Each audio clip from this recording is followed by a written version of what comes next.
Best varicose veins చికిత్సనే పొందండి. నొప్పి లేని చికిత్స కోసం సంప్రదించండి ఎవిస్ హాస్పిటల్. నమస్కారం.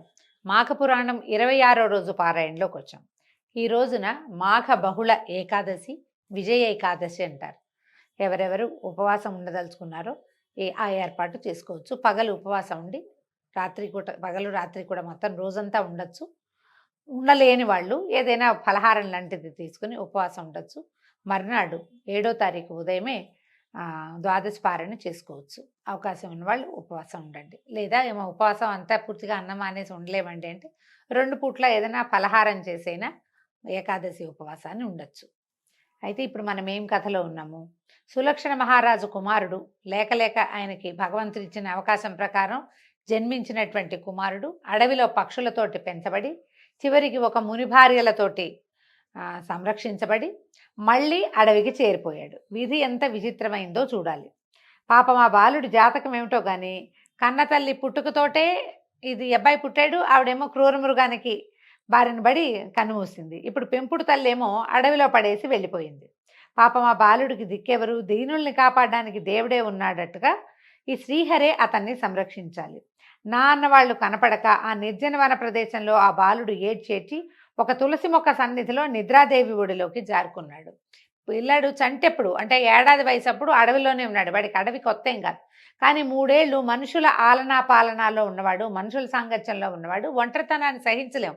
మనం కూడా మనుషులతోటి ఉండటం అలవాటైతే ఒక 10 రోజులు ఆ చుట్టాల ఇంటికి వెళ్ళామనుకోండి, వాళ్ళ ఇంట్లో మంచి సందడిగా ఉంది. 11వ రోజు మన ఇంటికి వస్తే ఇల్లు బావురుమంటున్నట్టు ఉంటుంది. ఓ 2 చుట్టాలు వచ్చినా సరే వాళ్ళు వెళ్ళిపోయిన తర్వాత మన ఇల్లు ఖాళీగా తోస్తుంది మనకి. మానవ సాంగత్యం, మనుష్య సాంగత్యము అలాంటి ఇబ్బందిని కలగజేస్తుంది. పిల్లాడు దిక్కుమాలిపోయాడు పాపం. అడవిలో ఎటు చూసినా చెట్టు చేమలు తప్పిస్తే ఏమీ లేవు. చాలా బికమొహం వేసుకుని అటు ఇటు తిరిగాడు. ఓ చెరువు పక్కన ఏవో తులసి చెట్లు ఉంటే ఆ తులసి మొక్క సన్నిధిలో పడుకుని నిద్రపోయాడు. ఈ తులసి మొక్క మీద చెయ్యేసి పడుకున్నాడేమో. తులసి మాత అతన్ని కరుణించింది. రాత్రిపూట ఎలాంటి అపాయాలైనా జరగచ్చు. ఇతని తల్లినే ఒక క్రూర మృగం తినేసింది. చిన్నపిల్లాడు ఎదిరించలేడు, పరిగెత్తలేడు, పారిపోలేడు, తిరగబడలేడు. అలాంటప్పుడు ఏ క్రూర మృగమైనా ఈ అబ్బాయిని వేసుకుపోవచ్చు. ఆ తులసి మాతే కరుణించినట్టుగా రాత్రి ఏ అపాయమూ జరగలేదు.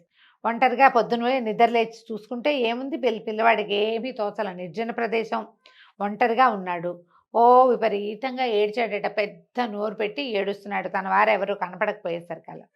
అయితే అంతకుముందు 3 ఏళ్ల క్రితం కొన్ని పక్షులు ఇతనికి ఆసరాగా ఉండేవి పిల్లవాడికి. వాట్లల్లో 1-2 పక్షులు ఇటు వచ్చి చూసి పిల్లవాడు మళ్ళీ ఈ ప్రాంతానికి చేరాడని తెలుసుకుని అవే కొద్దిగా ఆహారాన్ని ఏవో పళ్ళు అవి ఇవి తెచ్చిపెట్టి అతను ఒక చెట్టు కిందకి లీడ్ చేసి పిల్లాడిని, అయితే 3-4 ఏళ్ళు వాడికి నడక తిరగటం అన్నీ వచ్చినాయి కదా, చక్కగా చిలక పలుకులు పలికేవాడు, మాట్లాడేవాడు. కానీ ఇక్కడ ఎవరితో మాట్లాడతాడు? ఆ పక్షులతోటే ఏదో మాట్లాడుతూ అక్కడే ఉన్నాడు. మొదట పక్షులు పళ్ళు తెచ్చిపెట్టే క్రమంగా పిల్లవాడికి తన నదిలో మంచినీళ్ళు తాగటము, పళ్ళు కావాలంటే చెట్లెక్కి కోసుకోవటము, చిన్న సైజు మోగ్లీలాగా అయ్యాడు. క్రమంగా పిల్లవాడు అట్లాగే పక్షుల సంరక్షణలోనే సొంతంగా కూడా సంరక్షణ చేసుకుంటూ 10-12 ఏళ్ల ప్రాయం వచ్చింది. 12 ఏళ్ల వయసు వచ్చింది. అయితే ఈ పక్షులు, గరుడ పక్షులు అవి కృష్ణ అని అరుస్తూ పరిగెడతాయి పైన. పిల్లవాడికి ఆ శబ్దం నచ్చి తను కూడా కృష్ణ అంటని నేర్చుకున్నాడు.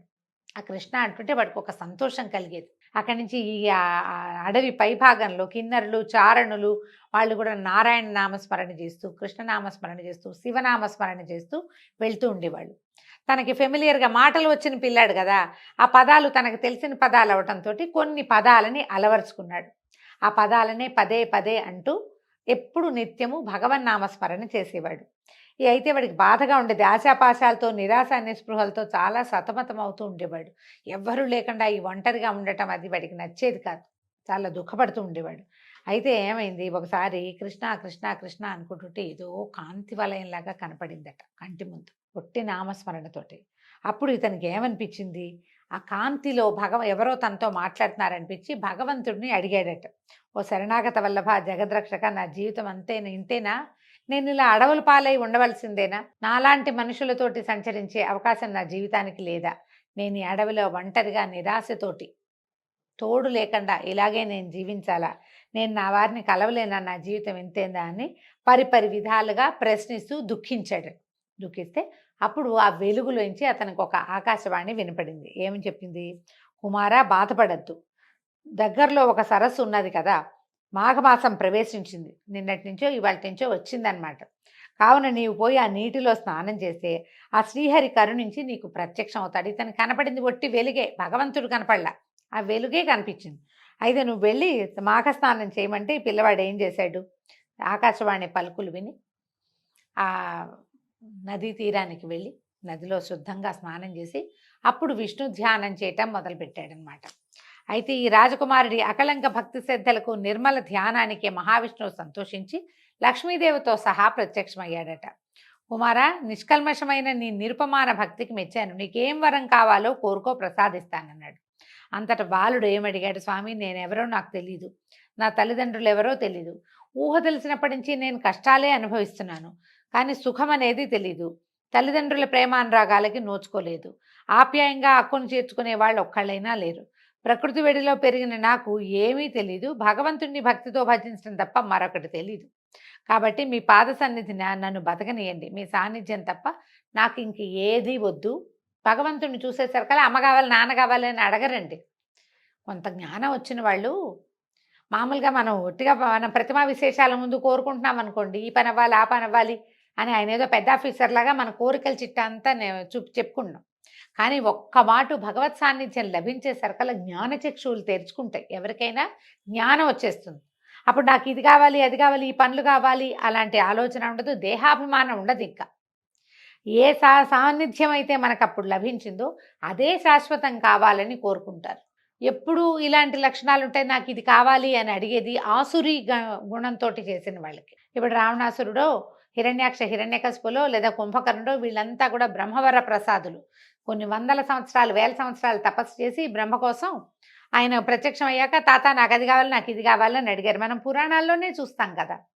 వాళ్ళు ఎట్లా అడిగారు, భగవంతుడు బ్రహ్మదేవుడు ప్రత్యక్షం అవ్వగానే వాళ్ళ బుద్ధి వికసించాలి కదా, జ్ఞానచక్షువులు తెరుచుకోవాలి. వాళ్ళు జ్ఞానచక్షు అనేది లేకుండా పుట్టుంటారు ఒకటి. రెండోది ఏంటంటే వాళ్ళకున్న అజ్ఞానం ఏమిటి, ఎవరినో జయించటానికి ఒకటి సాధించటానికే వాళ్ళ తపస్సు. కోరికతోటి తపస్సు చేస్తే ఆ కోరికే తీర్చుకునే మార్గమే ఆలోచిస్తారు. నిష్కామమైన భగవద్ధ్యానం చేస్తే ఏ కోరికలు ఉండవు మనకి. భగవత్ సాన్నిధ్యం లభిస్తే ఆ సాయుధ్యముక్తో సామీప్యముక్తో కావాలని కోరుకుంటారు. కామ్యంగా చేసే విధానం ఎప్పుడూ వేరు. మనం ఒక కోరికతోటి చేస్తే మనము చూడండి ఏదో బయట పెట్టుకుంటాము, ఫలానా పని అవ్వాలి, రోజు వినాయక పూజ చేస్తాను, పని అయ్యాక వినాయక పూజ మానేస్తామా లేదా, మానేస్తాం.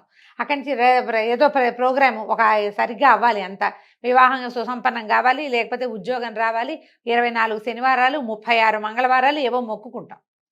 పిల్లవాడికి ఉద్యోగం వచ్చినా పిల్లకి పెళ్ళైపోయినా మంగళవారాలు అటకెక్కుతాయి, అయిపోతుంది. ఇది కామ్యంగా చేసే విధానం. నిష్కామంగా భగవంతుడి కోసం ప్రతి శనివారము నేను పూజ చేస్తా, ప్రతి శనివారం నేను గుడికి వెళ్తానంటే ఇక దానికి ఎండ్లెస్, మనం దాంతోటే వెళ్తూ ఉంటాం. భగవంతుని కోసమే వెళ్ళాలి. శనివారం చాలా విశేషంగా అలంకారం చేస్తారు స్వామిని, ఆ సమయంలో ఆయన్ని దర్శించాలి. ఆయన్ని దర్శనం చేసుకుంటే కనుక దీనికి టైం లిమిట్ లేదు కదా. ఇప్పుడు ఈ రాక్షసులు వీళ్ళంతా చేసిన తపస్సులన్నిటికీ ఒక లిమిట్ ఉంది, ఒక ఆలోచన ఉంది దాని వెనకాల. ఫలానాది కోరుకోవటం కోసం తాతని మా పితామహుడిని ప్రత్యక్షం చేసుకుందామని ప్రయత్నం చేశారు వాళ్ళు. ఈపై అట్లా చేయలే, స్నానం చేశాడు, దండం పెట్టుకున్నాడు. ఇక అదే పనిగా ఏ వెలుగునైతే తను చూశాడో ఆ వెలుగుని ప్రత్యక్షీకరించుకోవడానికి స్వరూపంతో చూడడం కోసం ప్రయత్నం చేశాడు. ఆయన చూసేసరికల్లా పిల్లవాడికి ఇంకా ఏమీ లేదు, ఇంకేం అక్కర్లేదు నాకు, నేను నీ దగ్గరే ఉంటాను, నీ పాదాల దగ్గర చోటు ఇవ్వమని అడిగాడు. అడిగితే అపార కరుణా సముద్రుడు దయాంతరంగుడు అయినటువంటి శ్రీమన్నారాయణుడు ఆ పిల్లవాని పలుకుల్నికి పరవశించి, ఓ రాజకుమార, రాజబిడ్డకి నిరాశ పనికిరాదు, నీకు ఇంకా నువ్వు భూలోకంలో ధర్మయుక్తంగా పరిపాలన చేయవలసి ఉన్నది, ఇంకా అవకాశం ఉంది నీకు.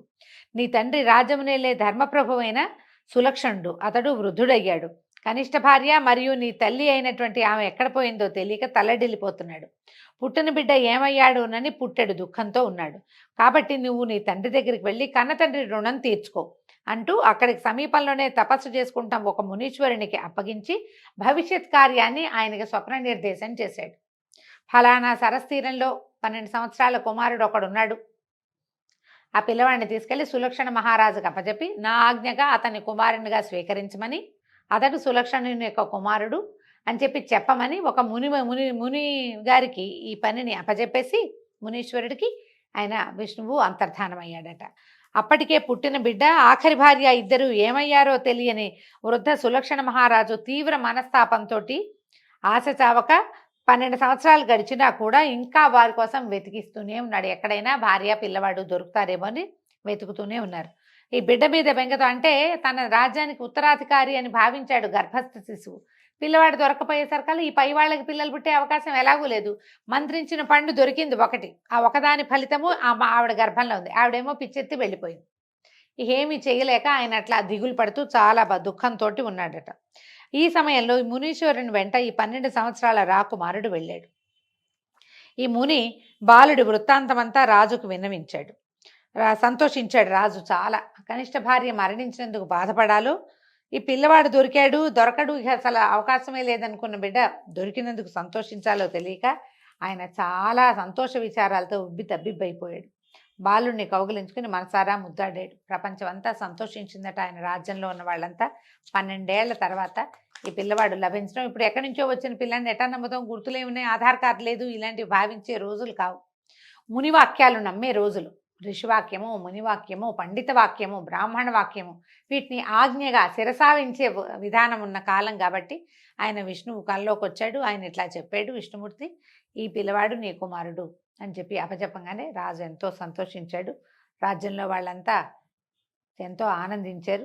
సకలోపచార సత్కారాలు చేసి మునిగారిని గౌరవ మర్యాదలతోటి సాగనంపారు.